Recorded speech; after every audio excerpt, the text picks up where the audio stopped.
The amount of tax revenue we'll get by this economic activity will make this a very shrewd investment on our part. Bought for $3 million by the city of Columbia and leased to IBM for $1 a year, the facility on Limon Industrial Boulevard was expected to boost the local economy by providing jobs.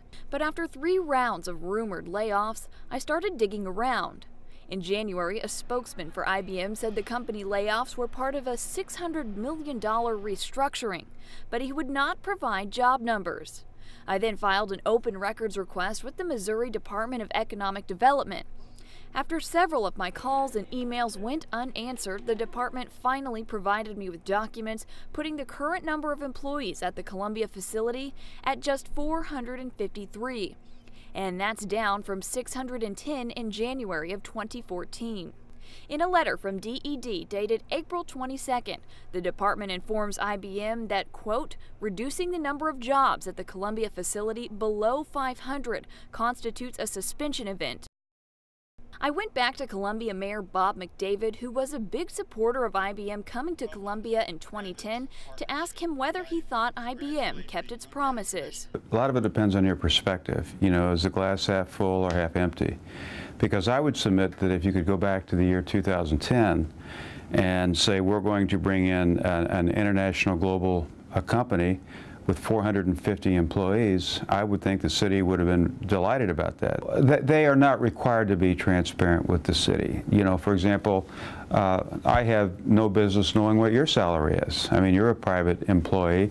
But do you feel like maybe that's a little, misleading to the taxpayers? I mean, this was a big deal for Columbia. They do have an obligation to the state of Missouri, whereas our obligation simply was that they had to pay for fixing up the building. I also got in touch with an IBM spokesman by phone who initially insisted the company met all state requirements.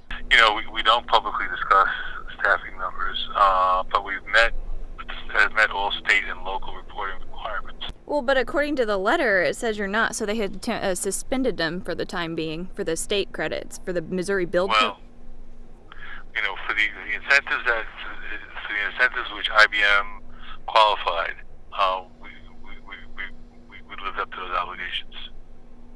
Just not the build incentives? Correct. I asked more questions to try to find out about the future of IBM in Columbia, but the phone call stops there. IBM employees in Columbia, both current and former, say they have something to tell. One employee, whose voice has been concealed to protect their identity, says the 453 number of employees at the facility is far from accurate. It's hard to count 300 in the building at any one day.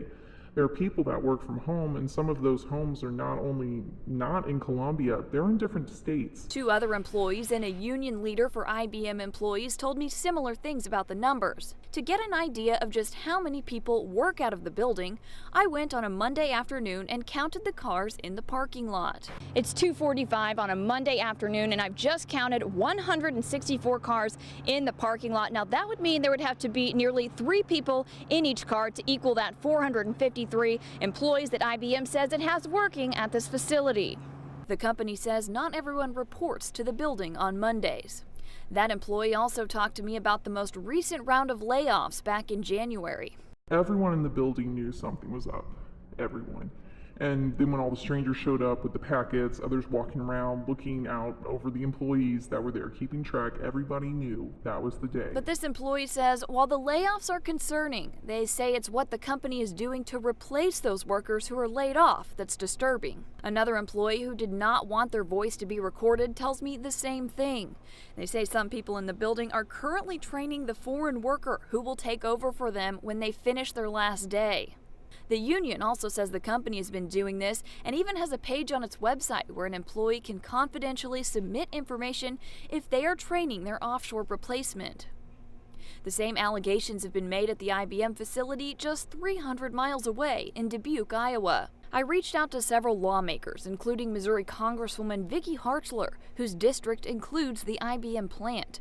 Her office says it's aware of the concern that American workers are possibly being replaced at IBM with foreign workers. While government leaders at the state and local level may or may not know about what could be going on behind closed doors, IBM employees say the reason they're coming forward is because the taxpayers have a right to know.